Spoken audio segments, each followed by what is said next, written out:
Let's begin our panel conversations by welcoming first off the man who, as I said earlier, triggered the partnership and conversations that has led to Africa Energy Bank. Please welcome His Excellency Dr. Omar Farouk Ibrahim, FNAEE. And the African Chairman for World Energy Council. So that way, the middle seat that way. The middle seat that way. For those who do not know, is the immediate past Secretary General of Apple. An office, yes. An office he's so elevated that Apple has not only become well recognized across the continent, but has become a strategic partner globally for African oil and gas. Thank you. Joining him, I'd like to welcome the founder and chief executive officer of First Electric and board member of AMDA. Please welcome Daniel Komolafe. Daniel, you're welcome to your seats on the podium. Daniel, you'll be seated to his left. I'd like to welcome the managing director of Entech Integrated Resources Limited, Dr. Felix Amiofori. He's on our panel. No, this way, Daniel. This way, yes. Thank you very much. No, you're coming here.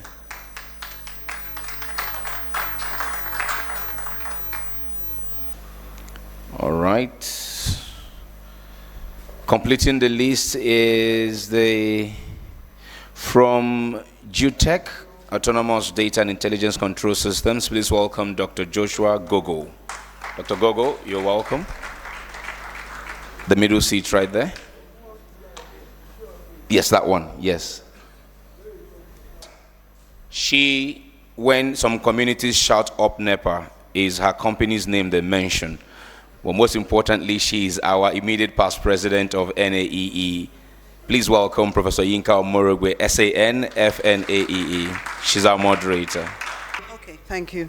Distinguished ladies and gentlemen, I'll stand on the existing protocols of the morning and welcome you all to this, well, for me, I consider this to be a very pivotal, very critical topic and one of great interest, not just to me, but to Africa, because finance underpins everything.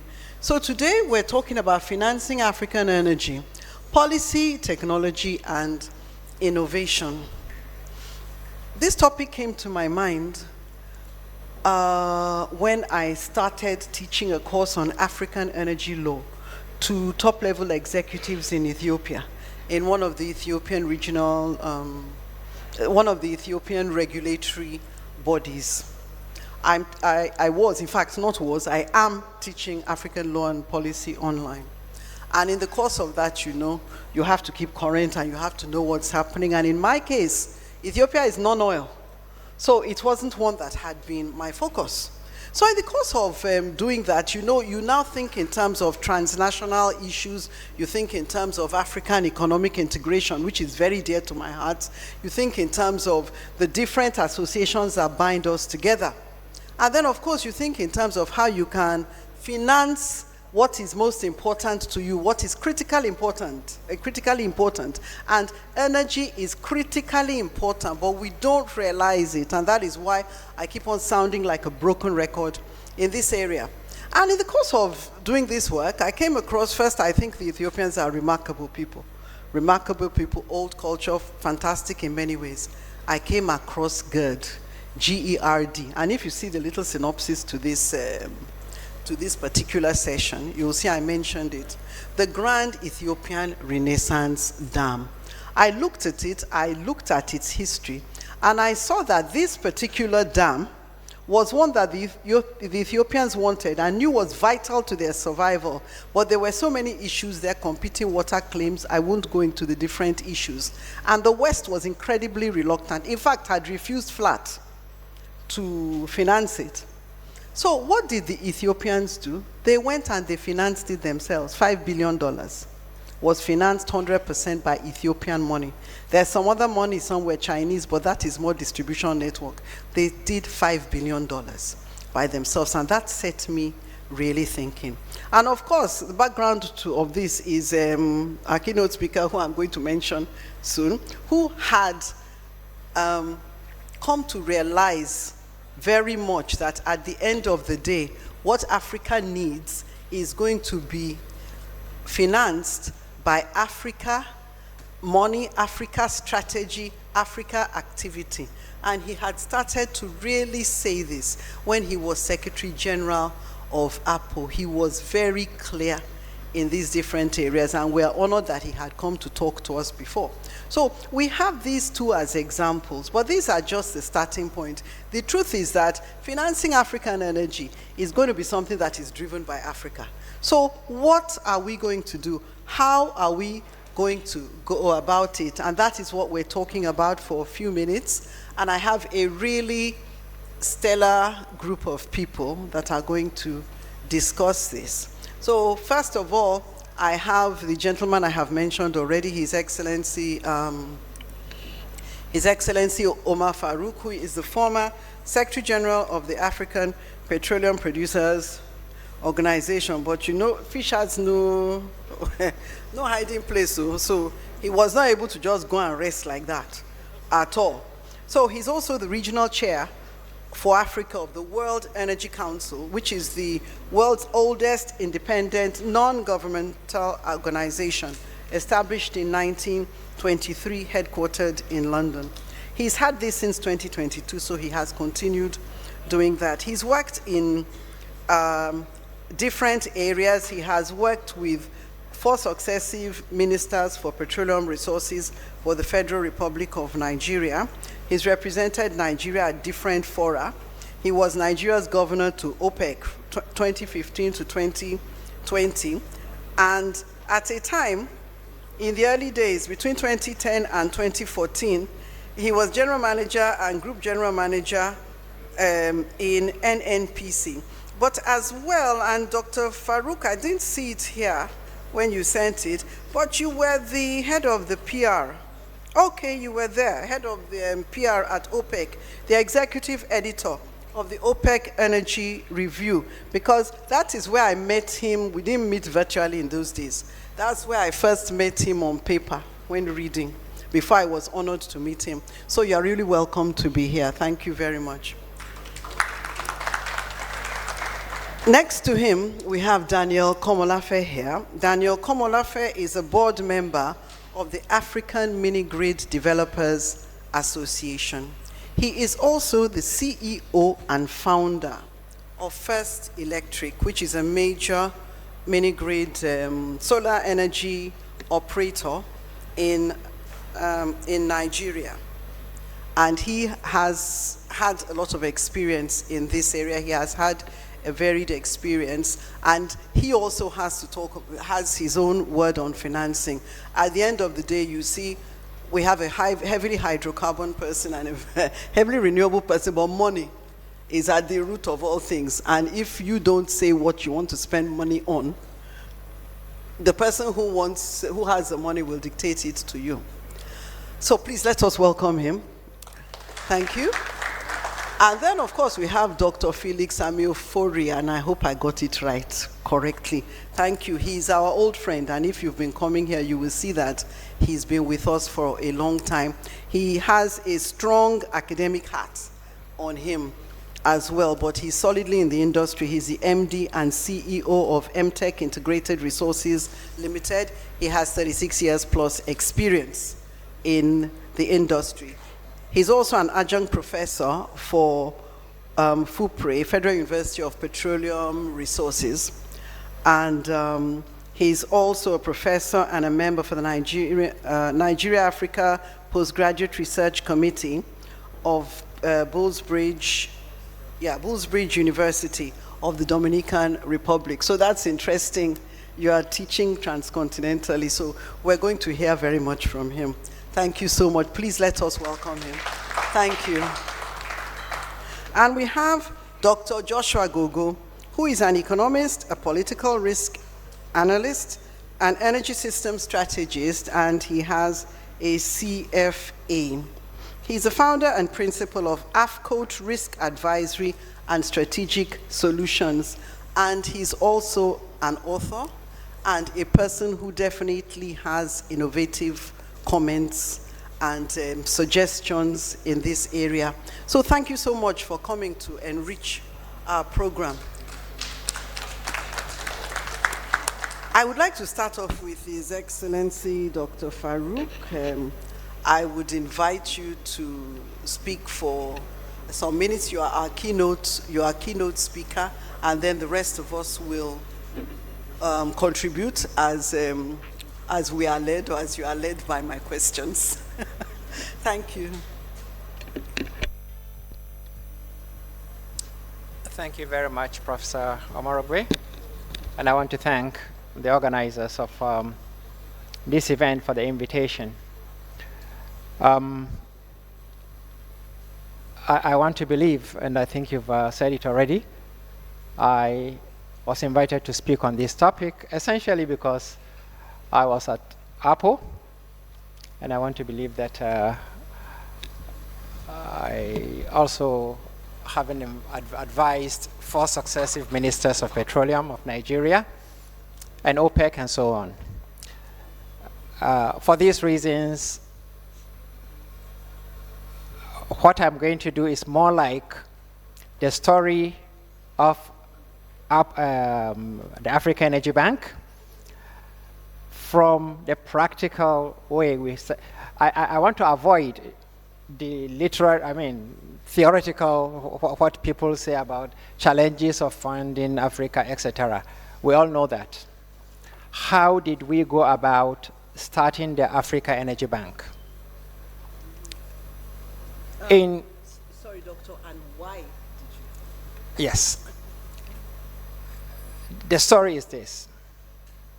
In 2020, as Secretary General of Apple, I received a request from the Minister of Congo. Please, Apple should help us conduct a study on the COVID-19 and its impact on our economy. I read it. At that time, I was literally the only staff of Apple because there was a major shakeup and everybody was asked to go. I was appointed to restart Apple to Apple. Within 2 weeks, another letter came from Equatorial Guinea. And I quickly called the president. I said, look, we need an extraordinary meeting of the Apple Ministerial Council, because I was sure more letters were going to come. And at meeting, I said, look, I don't have the resources to do this. I can write something, but I think this is a serious study that needs to be done. But if you want my opinion, honorable ministers, the challenge of the oil and gas industry in Africa is not COVID-19. COVID-19 is a global challenge. Let the world take care of it. The challenge for the oil and gas industry in Africa is the energy transition. I think what we need to do is to conduct a major study on the impact of the energy transition on Africa's oil and gas industry, or the future of the African oil and gas industry in the light of the energy transition. The ministers are briefed, and we invited one of the top 3 global consultancy firms to help us do the study. And when they did, they identified 3 key challenges, or imminent challenges, for the oil and gas industry in Africa. Financing was number 1, technology was number 2, and market was number 3. And in their recommendation, which they submitted a draft, looked at it and I said, look, we didn't pay you hundreds of thousands of dollars to come and submit to me what I was teaching in Bayero University 15, 20 years ago.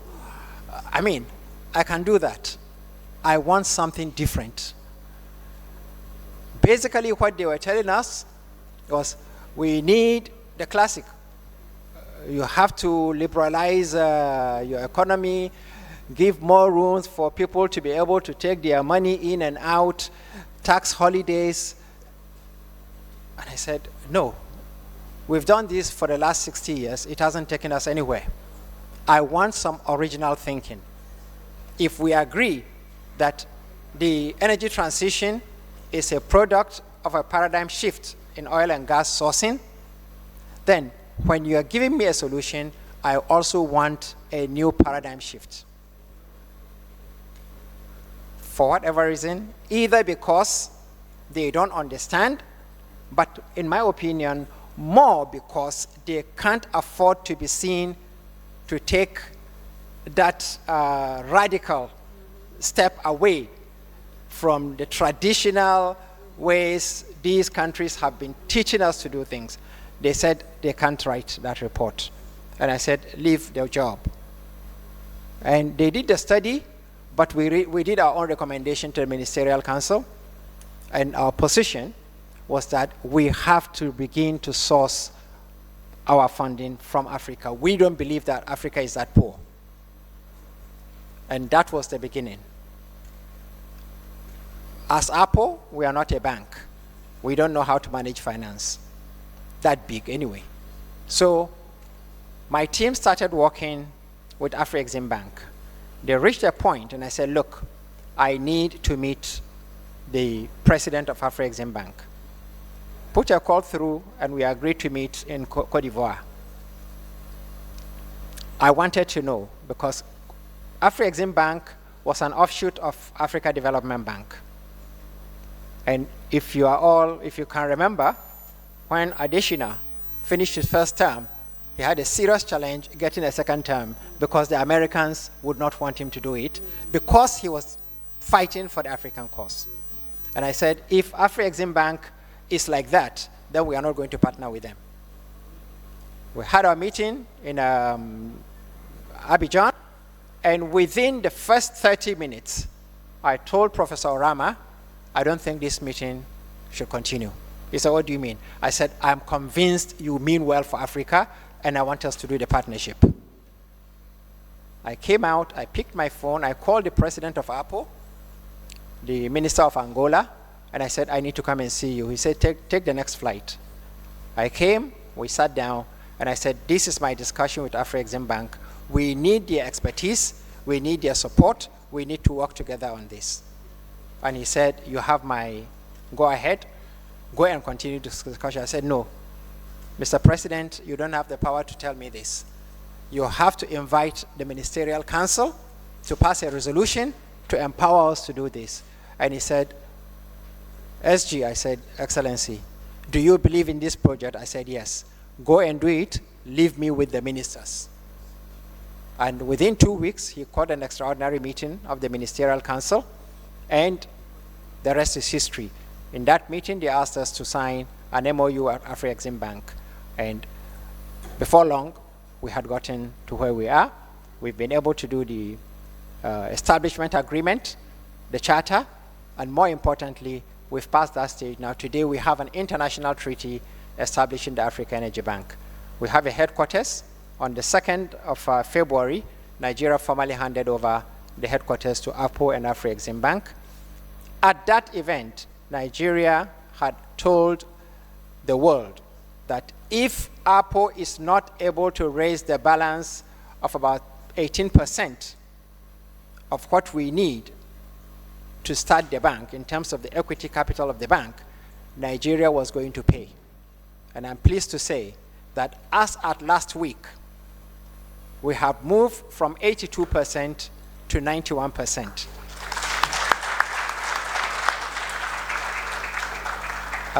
NMPC and NCDMB are to make up the difference.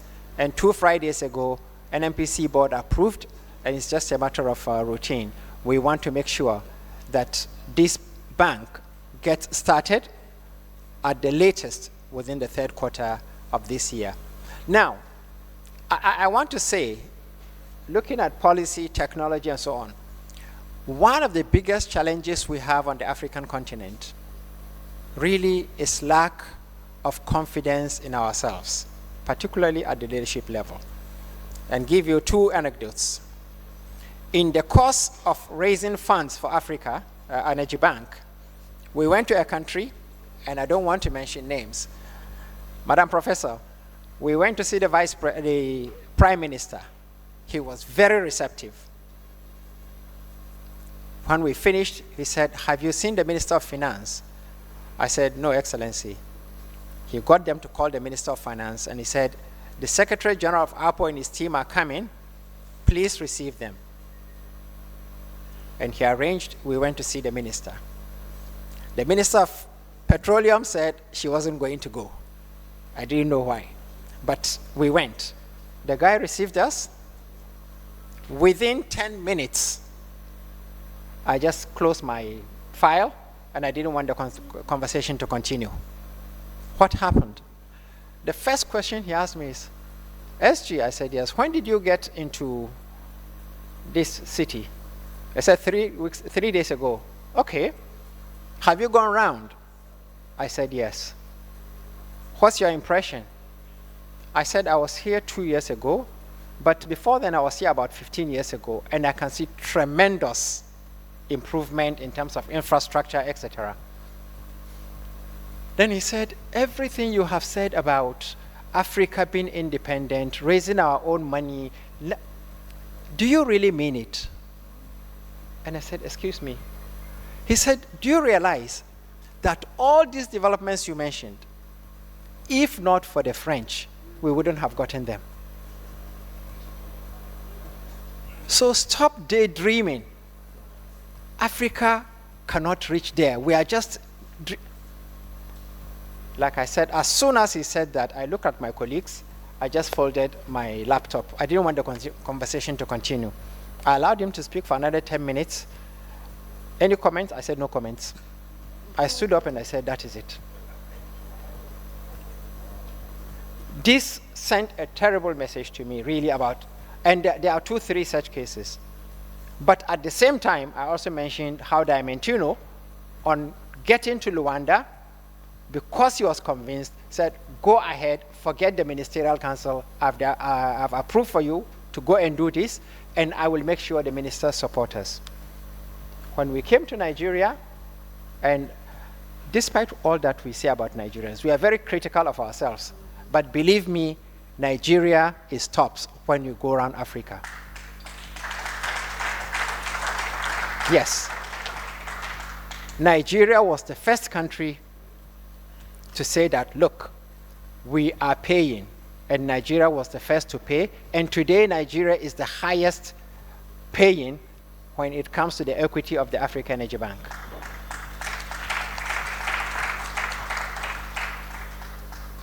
Both at the presidential level and the ministerial level, the kind of support Africa Energy Bank has received from Nigeria, you can't compare with any of the 17 other member countries of APO. So basically what I'm saying is, I have always believed that we cannot get out of the mess that Africa has found itself in today by sitting there to think that our salvation lies in the hands of others, Europe or America or anywhere. I have never believed that Africa is too poor to take its own destiny into its own hands. The sad thing is that for too long, we have been brainwashed into believing that we can't do without the West. We can't do without the developed countries. And even our educational system is geared towards indoctrinating in us that without them, you can't go anywhere. Policy-wise, this is what is happening. Technology is the same thing. After we have done the African Energy Bank, I then said the second thing is we cannot continue to rely on technologies that we cannot control. We instituted the Forum for Directors of Research, Development and Innovation in APO member countries. In fact, last week, 18 member countries were in Abuja for a meeting on this. Again, you go to every African country. I'll give you another example. 3 years ago, we went to Cote d'Ivoire. There is this Hoford-Boigny Polytechnic of Oil and Gas. Very beautiful. A lot of things are there. We left and we came to Accra. Proudly, they took us to see a very beautiful building called the New Research in Oil and Gas Institute. When we finished, I went to see the Minister of Finance in connection with Africa Energy Bank money. And he said, SG, I said, yes. You saw that beautiful building? I said, yes. How does it compare? I said, compares favorably with the best I have seen in Africa. He said, but there's a problem. I said, what's the problem? You see it's empty. I said, yes. We are looking for so many millions to equip it. Then I said, Honorable Minister, 150 or 300 kilometers from here is Yamoussoukro. They have exactly this.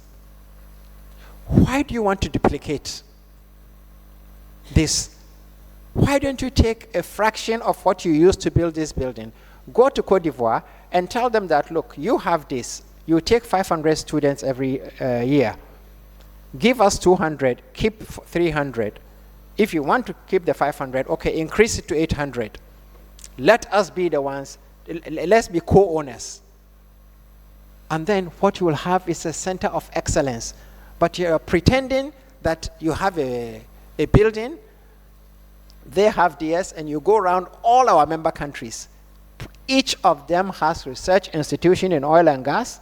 Each of them has training institutions in oil and gas, but none of them can be said to be truly a center of excellence, because the resources required to get there, none of those countries can provide them.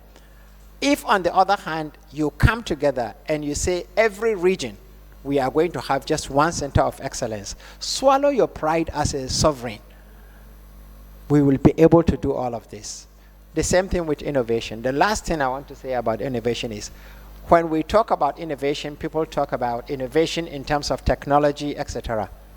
That's important.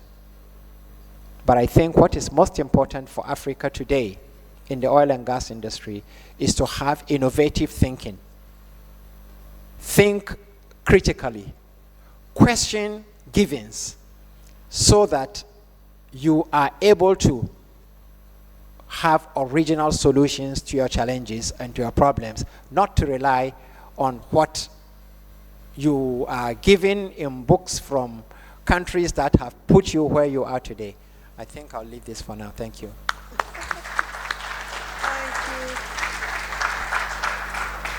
Thank you very much, Your Excellency. We have a big handful there.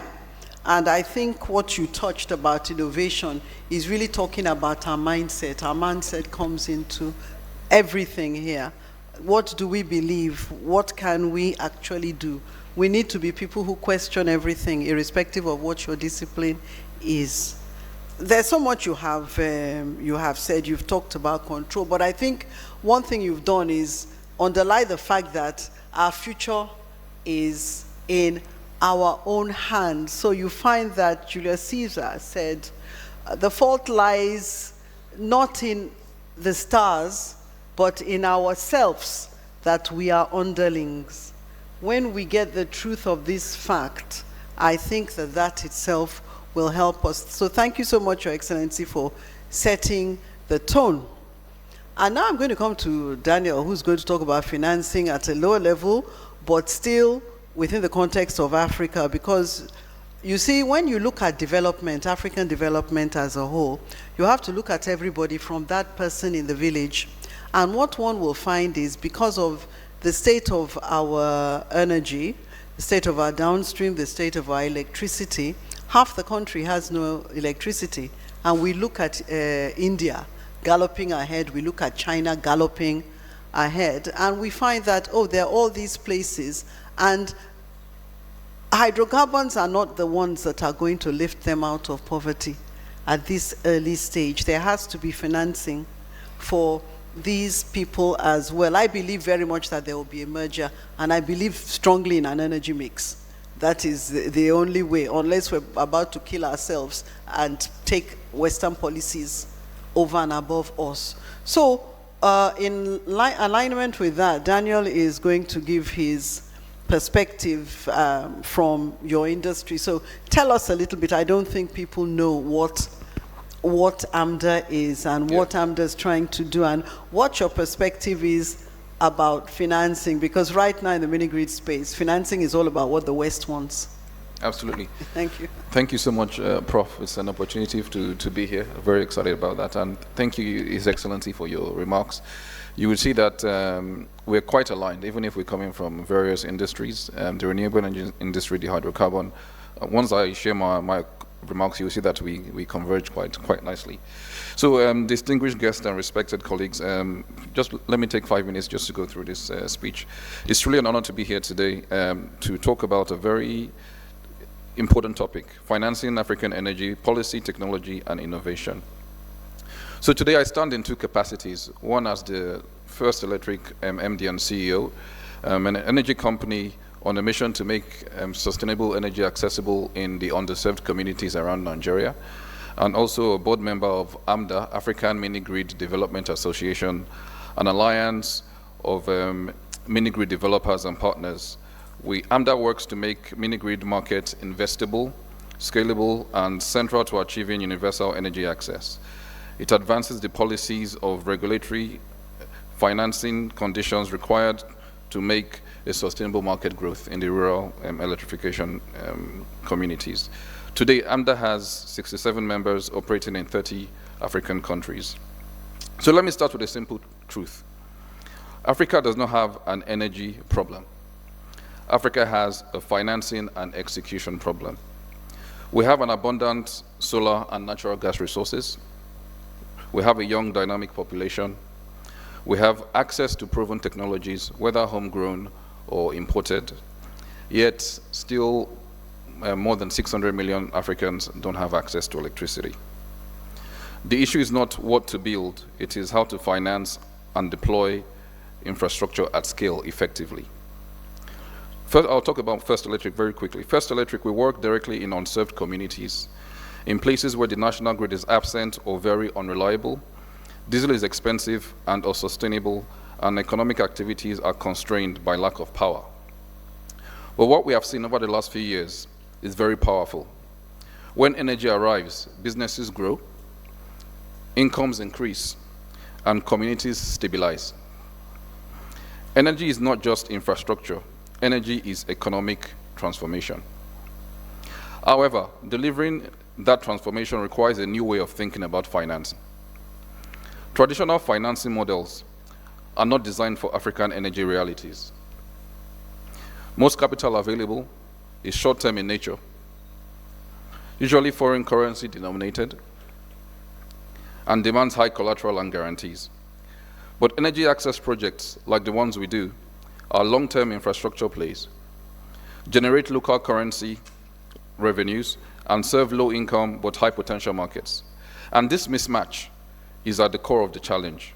We are beginning to see some solutions emerge. I'll talk about 3 of them very quickly and I'll round up. These solutions must be scaled. The first one I'll touch on is blended finance. By combining grants, concessional capital, and commercial debt, we are able to reduce risk and unlock private investment. At First Electric, our partnership with InfraCredit is a strong example of where local currency debt, long tenor, and risk guarantees has enabled infrastructure deployment at scale. Just last year, we unlocked a significant financing, and we're currently connecting 5,000 households within rural communities across Ondo State, Nasarawa State, and Gombe State. Another solution is decentralized energy models. The future of Africa energy is not centralized, it is distributed. Mini grids, mesh grids, embedded generation, these systems are faster to deploy and they are scalable. Thirdly, technology. Technology is not optional, it is foundational. Smart metering, digital payments, artificial intelligence, remote monitoring, these technological solutions improve revenue collection, reduce operational risk, and increase investor confidence. At scale, data becomes bankability. To truly unlock financing, 3 things must happen. Number 1, policy must enable and not delay. We need clear, stable regulatory frameworks, faster approvals, better alignment between state and federal actors.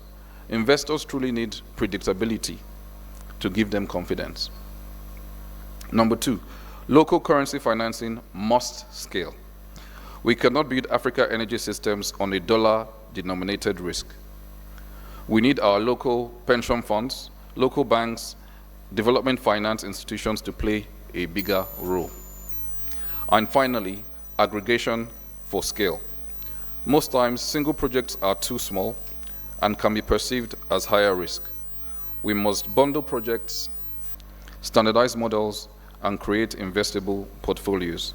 This is how we unlock institutional capital. In closing, Africa does not need charity. Africa needs structural capital aligned with our realities. If we get financing right, infrastructure technology will scale, impact will multiply, and we will move from an energy deficit to energy abundance and ultimately economic transformation. So as developers, policymakers, and investors in this room, we all have a role to play. Let's rise up to the challenge and create the Africa we desire to see. Thank you. Thank you. So you see there's actually a merger, because when you're talking energy, there's some things that are clear.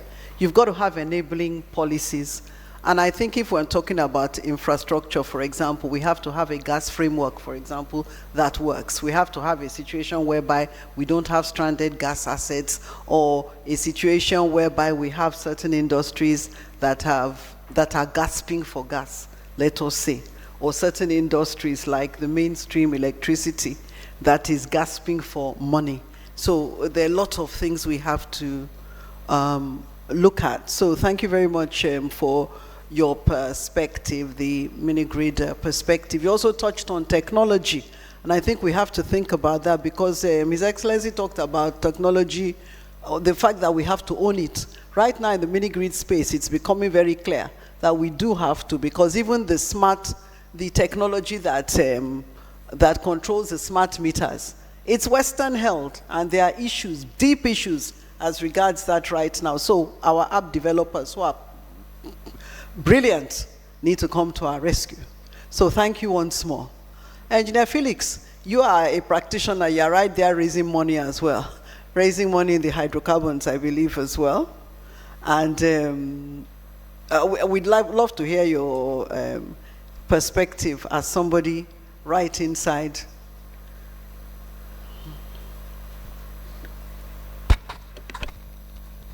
Thank you so much. First, I need to thank His Excellency for the startup. I've actually been, personally, I was inducted into finance, even though I was a petroleum engineer before, early in my career in the industry, where as far back as 95, on a joint venture with an NPC, sold risk, where we have to fund 100% with 40%, and then get paid in 15 months' time. So I was baptized into innovative financing model very early, and began to see how, so for me, financing is learning.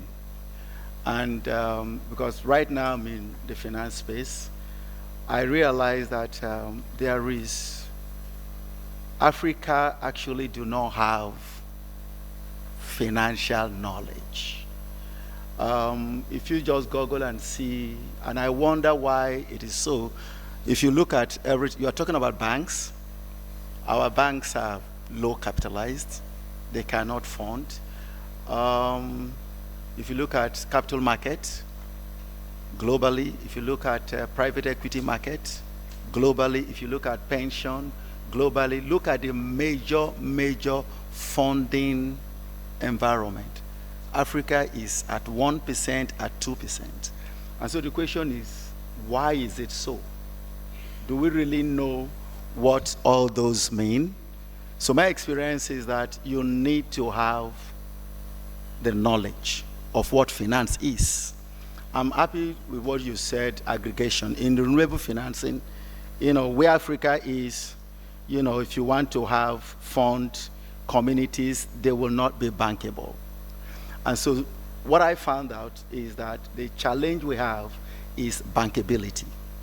Not that, I attended a conference way back, and the lady is a professor of finance, and she said, look, Felix and your team, listen, we have $4 trillion, but the challenge we have is that how to get bankability to transmit these funds. Because right now I'm in financing, project financing environment, personally, some people that I come in contact with, I have to generate source documents to be able to meet these financing pools. And it's one of the challenge. You know, ability to put, because nobody's going to give you money. Nobody will give you money. But last night I was discussing with somebody on a real estate financing, and he said, Felix, listen, if the government, it's a government PPP project, he said, look, if the government is ready to solve the problem, they must understand the risk I am bringing the fund. Do they know the risk that I am carrying before they start negotiating this with us? So for me, we need financial education at all levels. We need to know how fund flows. We need to know who owns the fund, how can it pass from him to you. One thing I found out is that sometimes, and you know, sometimes some of the people I've dealt with, they do not have audited financial statements. They don't have management accounts. They don't have corporate governance structure. In present day financing for energy, especially for oil and gas, whether we deny it or not, energy transition has impacted the language, you know, and so you have ESG.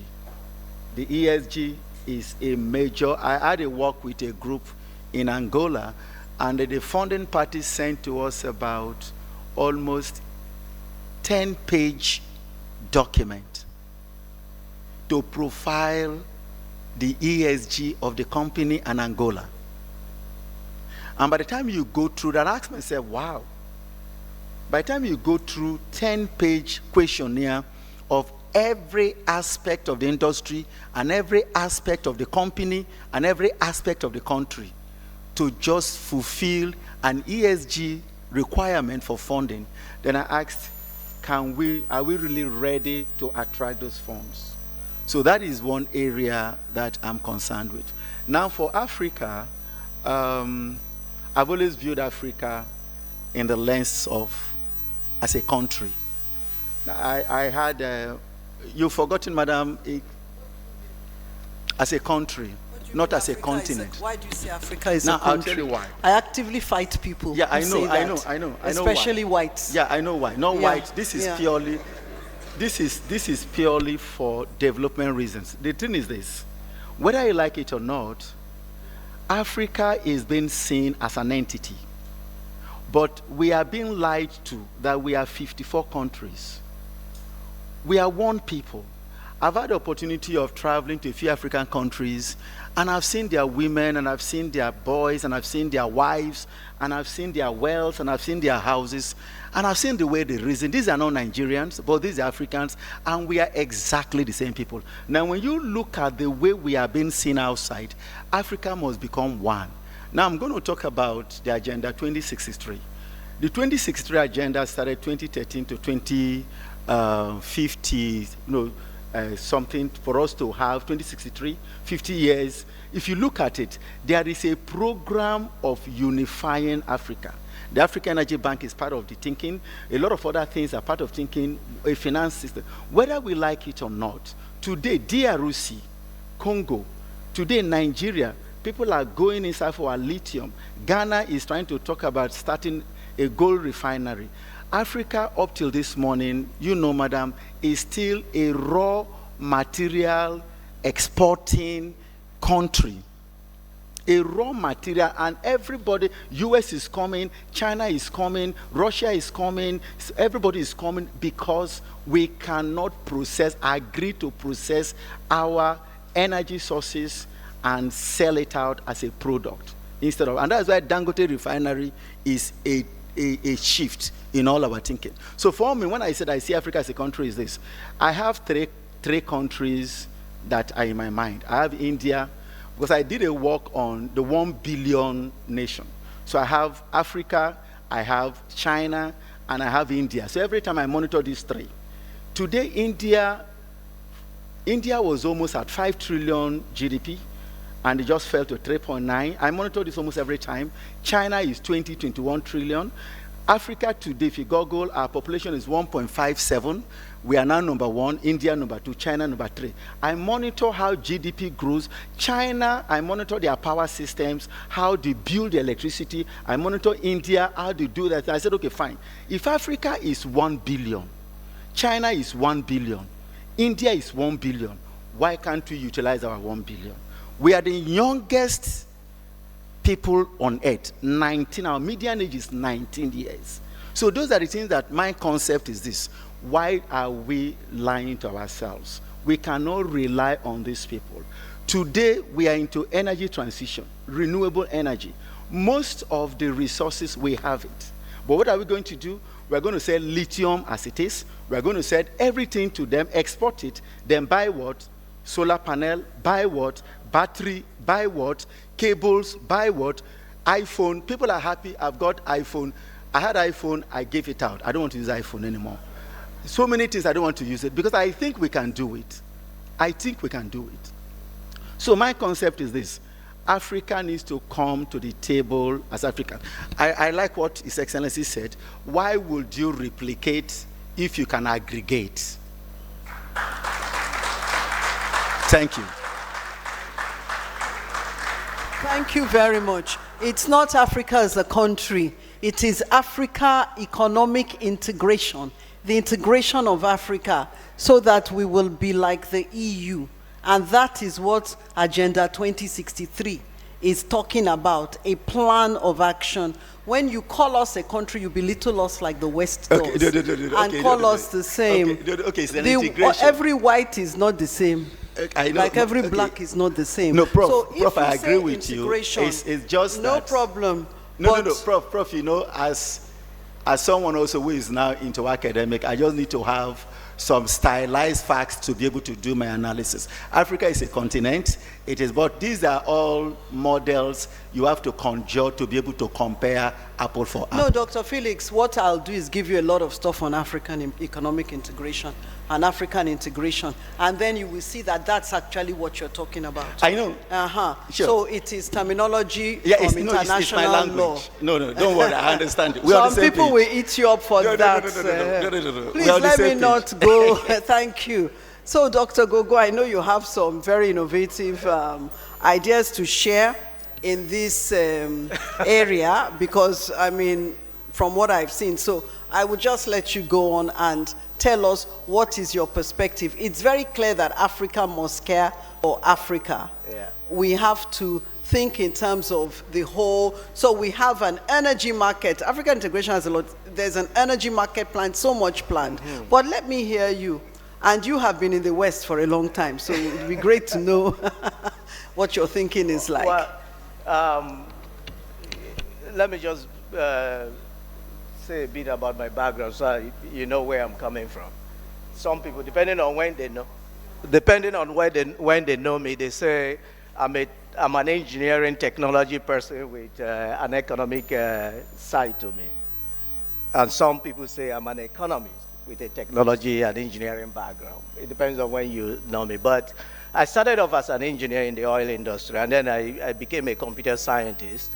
And all that, at that point, just between computer science and engineering in the oil field, I worked in 9 countries on 4 continents. And one thing was clear to me.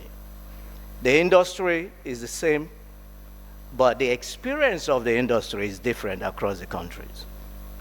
And that's where questions started coming to my mind. Why? How do you understand? That's when I went to read economics, because I thought economics, we use my already built analytical skills, but will also educate me on the... When I got to economics, I realized that even how to understand the problems we have in Africa cannot be understood by Western economic models. Because fundamentally, there are certain root metaphors they use that we are still struggling. So assumptions as given, for instance, allocation, the allocation problem, which every economist knows. What should a society produce? By whom? In what quantity? And for whom? This is a classic allocation problem. But in the West, the answer is already given. Give it to the market, highest payers, the equilibrium we set, demand and supply we balance, everybody goes home happy. If there are people who are mad at it, we do redistribution. We tax them and provide social services. But you see, the allocation problem in Nigeria is not settled. Why? Prof, I call your name. I know exactly where you came from. Your identity is locked to that geography. You cannot move it. A plot of land in your, a 10 by 10 meter plot of land in your village is worth more to you than 1 hectare of land in Abuja. There's a problem. It means that right there we can commodify land, that we can put property right around it and exchange it, but we cannot commoditize it. That is, no two land are the same. Which means, now you're beginning to see the problem of allocation and in the resource sector. I read because I grew up in the Niger Delta, I was going, well, why are we having this? Can't we just all be happy and share this oil and move on? It turns out, no. The conflict itself, the entire conflict literature, talking about innovation and just understanding our problem, that's where I'm coming from. Because if we don't understand them, every solution is wrong. The conflict and resource problem. But you must be talking about our topic. Yes, that's where I'm coming from. That's where I'm coming from. So let me now come back to the end of it before I move forward to what we have done to understand these problems. So in economics, where I have specialized is therefore at the intersection of economics, public policy, politics, and public choice. That is where everything begins to be spaghetti making. Because economic efficiency alone cannot give you a project. In the West, you can have the economics of the project makes sense. You get finance. So coming to the finance, our problem is not the scarcity of financing. Is to answer the question, why can't we have the finance in the midst of abundant capital? And immediately it will take you back to the allocation problem. When you get to the allocation problem, you find out that you cannot tell a guy in a village to move out of his village so that you can drill an oil well, and then he doesn't have identity again. Sorry, because which finance is abundant? The national finance in country or international? Everywhere, whether in country or international. Why? Because the risk. When it's abundant, Dr. Felix has talked about how to get. He's also said it's abundant, but you have to comply with certain things, which incidentally those of us in the renewables know. We're probably, I'm sure all those policies that nearly killed the people in hydrocarbons will not face Daniel and I, because we've had to do it from the beginning. You can't start without audit. So tell me how, because how it is abundant. We don't have time to get off the topic. How it is abundant. So how do we get it? To get it, we have to fix and properly price the risk. And one of the risks is the social risk. What is the social risk? Look at the energy industry. social risk is managed as an operating problem, as a budget problem. When I was resolving your issue, I brought it up. As a social risk, when we face financial risk, when we face technological risk, we go to owners of financial capital, we go to owners of technological capital, and we put them at the table.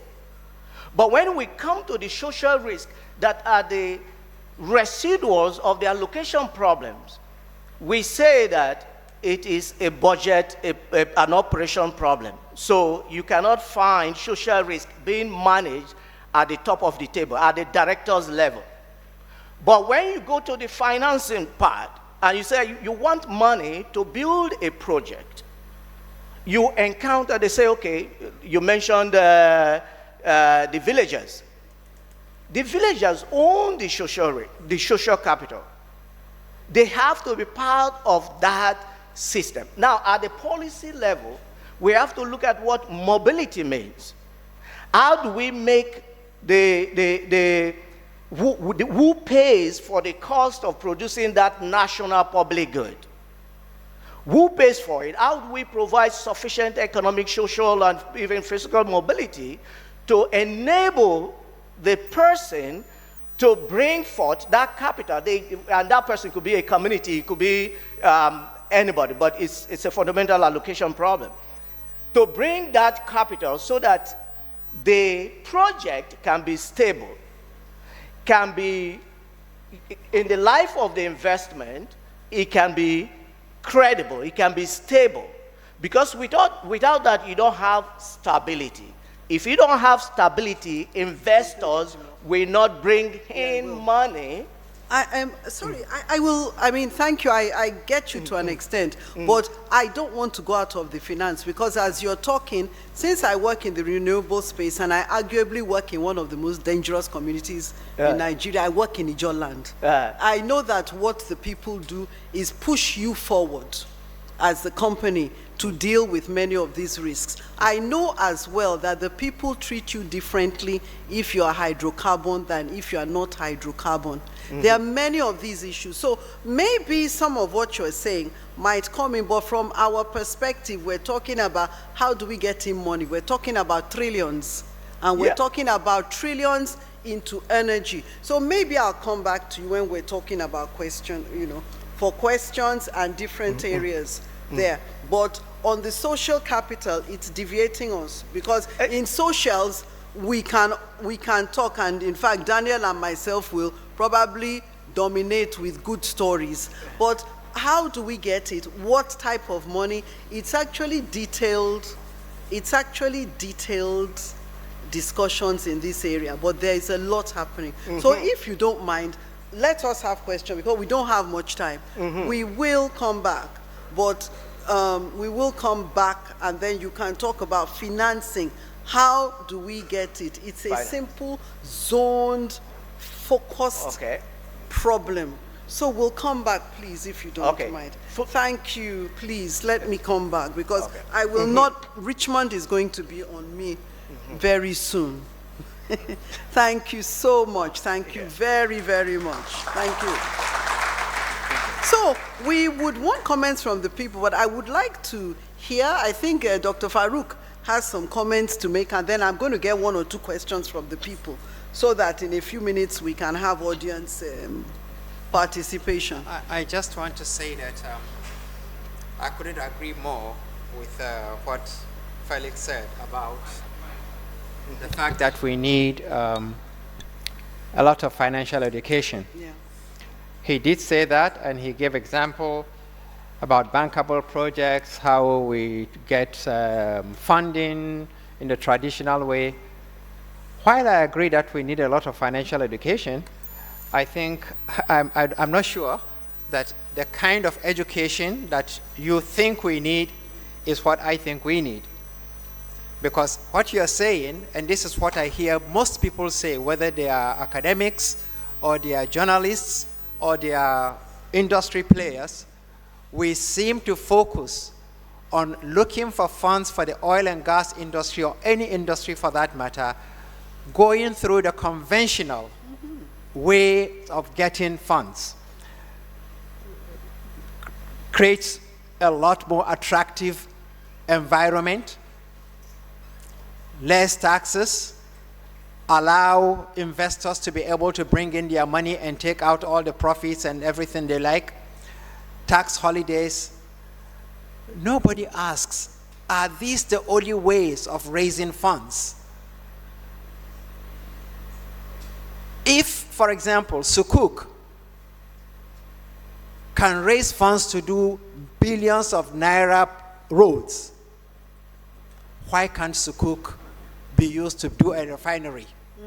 Why can't Sukuk be used to do pipelines? These are things that are out of the way we have been trained from primary school to the universities to think. We should think out of the box, and until we do that, Africa will not get out of where it is today. Okay. Thank you very much. Thank you, and thank you very much to our great panelists. Where's our president? Please. President, please, sir, come and present the appreciation plaques to them. Let's begin with Professor Omoregbe's plaque, please, real quick. Prof, please come to the middle here. Come to the middle.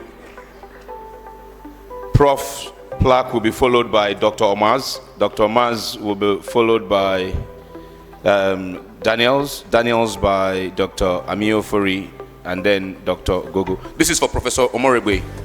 That first bag is for Professor Omoregbe, sir. Now, because of time, we could just give them the bag, sir. Because of time, we could just give them the bag. It's beyond the plaque. There's so much in the bag besides the plaque. You know, this morning, Professor Bath Naji mentioned how he had wanted himself, I think, and the then Minister of Finance, had wanted to go to Congo and work with the Congolese on their dam project and then run the lines to bring it home to Nigeria. So I was thinking, I mean, Professor Omoregbe keeps mentioning the GED, and I was thinking, if Nigeria and Congo and the countries that the lines, the assets we go through, were to come together and say, let us source funds from amongst our people, you know, to develop that particular dam that Prof was talking about. I think he said it was 100,000 gigawatts, or how many, was it gigawatt megawatts he mentioned? So those of you in the room here, will you be willing to put your money in such investments? I'll be willing. Do like this, let me see. See, so all this thing they're saying here now about Ethiopia has not inspired you to want to put your money somewhere that will make you stop saying up NEPA. My nephew is a